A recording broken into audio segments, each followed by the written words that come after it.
Mahakama ya hakimu mkazi Kisutu jijini Dar es Salaam imeamuru mwenyekiti wa Chadema Tundu Lissu afikishwe mahakamani hapo Mei 19 mwaka huu 2025 na mkuu wa gereza la Ukonga. Lissu anayekabiliwa na mashtaka matatu ya kuchapisha taarifa za uongo alishindwa kufikishwa mahakamani hapo kutokana na hoja za upande wa jamhuri ya kwamba kesi hiyo isikilizwe kwa njia ya mtandao, huku Lissu na yeye akigomea kushiriki kesi hiyo kwa njia ya mtandao. Hatua hiyo inatokana na uamuzi wa hakimu mkazi mwandamizi Geoffrey Mwini ambaye ametupilia mbali hoja za upande wa jamhuri uliotaka kesi hiyo isikilizwe kwa njia ya mtandao kutokana na sababu mbalimbali. Katika uamuzi wake hii leo, hakimu Mwini amekubaliana na hoja za jopo la mawakili wa utetezi wakiongozwa na Mpale Mpoki ya kwamba shauri hilo lilipaswa kuendeshwa wakati mshtakiwa akiwepo mahakamani, kwani zipo baadhi ya nyaraka anazotakiwa kusaini kwa sababu alitakiwa kusomewa maelezo ya awali. Nje ya viunga vya mahakama tumezungumza na wakili Dr. Rugemeleza Nshala ambapo ameelezea juu ya mwenendo mzima wa uamuzi huo. Mimi naitumika na maana hizi ni ripoti zaidi kutokea mahakama ya hakimu mkazi. Leo tarehe 6 ya mwezi wa 5 2025, mahakama ya hakimu mkazi wa Dar es Salaam katika eneo la Kisutu ilikuwa chini ya hakimu mfawidhi Muhini ilikuwa inatoa uamuzi wake kuhusiana na hoja ambazo zilikuwa zimeletwa na upande wa utetezi kuhusiana na kitendo cha mahakama kuamua kuendesha kesi hii kwa njia ya kidijitali au kimtandao na kusababisha mteja wetu Tundu Antipas Lissu kutokuletwa mahakamani kutoka kule gerezani Ukonga ambako yuko hivi sasa. Sasa ilikuwa ni hoja za utetezi kwamba haki ya msingi ya mteja wetu ya kusikilizwa inakuwa imekiukwa, kwani katika hatua ambayo kesi hii imefikia ambako ni tayari ni katika kuchukua maelezo yale ya awali au kusikiliza maelezo ya awali kuhusiana na kosa lenyewe, sheria ile makosa mwenendo wa makosa ya jinai inataka kwamba mtu huyo awepo mahakamani na aweze kusikilizwa na kuweza kusaini nyaraka ambazo zinahusika kuhusiana na hoja ambazo zinakubalika na hoja ambazo zinabishaniwa na mwisho wa siku ziingie katika kumbukumbu ya mahakama. Sasa upande wa mashtaka walikuwa wamesema kwamba kile ambacho kilifanywa ni sahihi kabisa na mahakama, kwamba kesi inaweza kusikilizwa hata mshtakiwa ikiwa ndani, na kwa maana hiyo basi mshtakiwa huyu yeye mahakama haijakosea kwa kuamuru kwamba kesi hii isikilizwe kimtandao mnamo ile tarehe 24 ya mwezi wa 4 mwaka 2025. Sasa hizi ni hoja ambazo zilikuwa zinabishaniwa. Upande wa utetezi ulikuwa umeainisha vipengele vingi sana: haki ya mteja kusikilizwa, kuonana na mawakili wake, haki ya ndugu na jamaa na marafiki na umma kuweza kushiriki katika hiyo kesi, na vile vile matendo ambayo maafisa wa magereza walikuwa wamezuia mawakili wasiweze kumuona mshtakiwa kule katika gereza la Ukonga. Katika uamuzi wake hivi leo, hakimu Muhini amesema kwamba kile ambacho kilifanywa na mahakama cha kuamuru kwamba kesi hii isikilizwe kwa njia ya mtandao kilikuwa ni sahihi, kwamba kanuni zile ambazo zimetengenezwa na jaji mkuu zinaruhusu na kwamba zilikuwa zikiuki kitu chochote kile. Lakini akaendelea kusema kwamba mahakama hii haina mamlaka ya kuweza kuamrisha afisa magereza namna gani ya kuweza kukaa na huyo mshtakiwa kule magerezani. Basi akasema kwamba hiyo ni swala ambalo alikuwa mbele yake. Lakini akaja akatoa amri, akaja akasema kwamba kwa kutokana na kuzingatia ibara ya 13 ibara ndogo ya 6A ya Katiba ya Jamhuri ya Muungano wa Tanzania na mazingira ambapo mteja au mshtakiwa amekuwa akikataa kushiriki katika kesi hii kwa njia ya kimtandao, na kutokana kwamba kuna nyaraka mbalimbali ambazo zitakiwa kusaini mwisho wa siku kesi inapokuwa imesikilizwa, basi misingi ya haki na misingi ya kusikilizwa kwa kesi kwa misingi ya haki inadai kwamba mshtakiwa Tundu Antipas Lissu aletwe mahakamani Kisutu na aweze kusikilizwa, kesi yake isikilizwe mbele ya pande zote, kwamba upande wa utetezi, upande wa mashtaka na vile vile mahakama iwepo, umma uwepo uweze kuhudhuria kesi hiyo.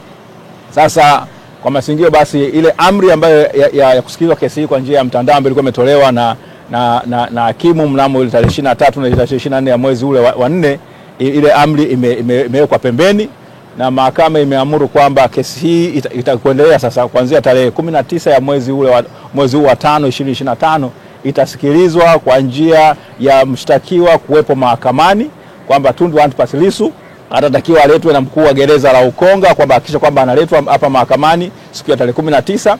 Umma unakaribishwa kuweza kusikiza kesi hii, lakini utatakiwa kuzingatia kwamba lazima ukae kwa amani, wasikiza kesi kwa namna ya amani. Tasikizwa katika koti namba 1 ya mahakama hii ya hakimu mkazi wa Dar es Salaam hapa Kisutu, na kwamba vile vile hata watakaokuwa wako nje basi waweze kukaa katika misingi ya amani bila kuleta vurugu yoyote ile katika mwenendo mzima wa kusikiza kesi hiyo. Kwa hiyo basi ni kwamba mnamo tarehe 19 ya mwezi wa 5 2025 mteja wetu Tundu Antipas Lissu anatakiwa aletwe mahakamani hapa, na kwa maana hiyo kwa kweli tunaona kwamba haki imetendeka, kwamba mteja wetu sasa atafanikiwa kuwa na siku yake mahakamani. Wazungu watasema a day in court, kwamba atafanikiwa kwamba sasa wale ambao wanamtuhumu basi waweze kuleta ushahidi wao, na yeye vile vile aweze kujitetea, na sisi kama wakili wake tutakuwa tayari kuweza kumtetea. Waandishi wa habari na mahususi kabisa wa Tanzania kwa ujumla, tumefurahia kwa kipekee kabisa uamuzi huu wa mahakama ya hakimu mkazi Dar es Salaam iliyopo Kisutu, kwa sababu kubwa moja. Ni uamuzi ambao haukuwa mwepesi, ni uamuzi ambao ulihitaji ushujaa wa mahakama. Katika hoja zetu tulialika mahakama iwe kubwa, yani we invite the court to be greater, na tunashukuru kwamba mahakama imetusikiliza, na tunaamini imejijengea heshima ya kipekee sana siku hii ya leo. Heshima hii ni kama akiba ambayo imejiwekea, ambayo naamini itatumika kwa muda mrefu sana. Kwa hiyo kwa kipekee kabisa tuishukuru mahakama kwa ujasiri, tumshukuru Mheshimiwa Muhini na tumuombe aendelee kuwa na ujasiri huo, kwa sababu kesi hii kama tulivyosema inafuatiliwa na watu wote wa ndani na nje ya Tanzania. Kwa hiyo heshima hiyo hajajengea ndani ya Tanzania tu, hata nje ya Tanzania, kwa sababu wote mmeona kulikuwa kuna toka Mheshimiwa Lissu afikishwe mahakamani kumekuwa na international observers kutoka taasisi mbalimbali, East African Law Society, mabalozi. Kwa wale wote wanabeba reflection ya kwamba basi angalau mahakama zetu zinaweza kuwa na ujasiri.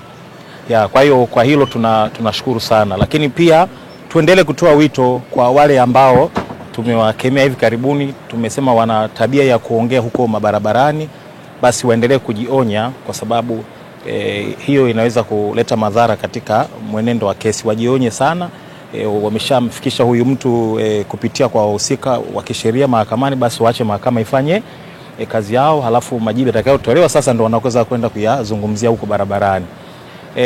Lakini pia tuna report kwamba tulitoa ahadi kwamba tutapigania haki ya umma ya kusikiliza kesi, kwa sababu ingeset a very bad precedent kwa Kiingereza, yani ingetoa misingi mibaya sana kwenda mbeleni, manake ndio ungekuwa sasa ni mtindo. Kwa tuliahidi kwamba tutapigania haki ya wananchi kushiriki kwa mujibu wa sheria ambacho sasa ni maarufu kabisa, kifungu cha 180 kidogo cha kwanza cha sheria ya makosa ya jinai sura 20 yafanywa marekebisho mwaka 2022, kifungu ambacho kinatoa haki ya wananchi au umma kushiriki katika mashauri ya jinai. Kwa tunafurahi kwamba tumetimiza ahadi yetu kwa ujumla wetu kama jopo.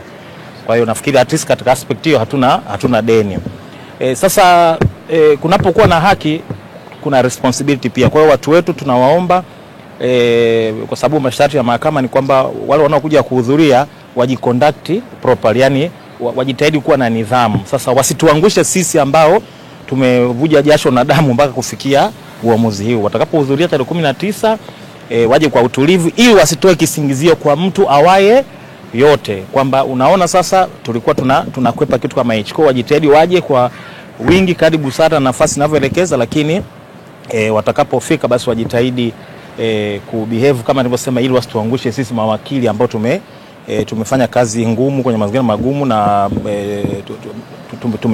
tumefikisha ile gurudumu hapa lilikofika.